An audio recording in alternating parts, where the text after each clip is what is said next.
In terms of mentors, I mean, I have to say first and foremost, my teachers at Cleveland Institute. I mean, Richard Weiner and Paul Yonchich were the principals of the Cleveland Orchestra. Rich Weiner is actually on the cusp of retiring after, my goodness, 48 years in the orchestra. So when you study with a guy who's been in the Cleveland Orchestra as long as he has, it's impossible not to be influenced in every regard. And especially not only as a musician, but as a man. I mean, he was very uncompromising and just the kind of person who, when you're a young student, that's who you want to be the person you have to go play for every week because you think this guy knows what this music's supposed to sound like. And Paul Yonchich, same thing. I mean, this is somebody who is just one of the most naturally talented people I've ever been around before or since.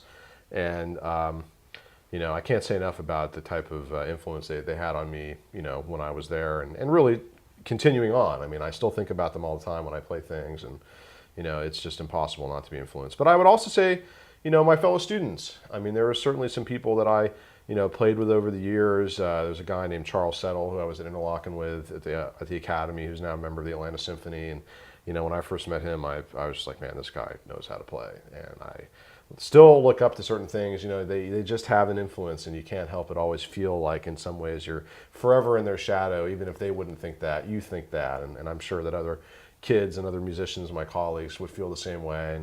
And since then, there are some percussionists that I work with here in Los Angeles who I just am just blown away by their abilities, and they know who they are, no doubt about that. And so, I look to all my colleagues. The way I view it is that, everyone I work with is better than me in some way or not, or another. So it's, if as a musician, I think the moment that you think you learned it all, you stop learning.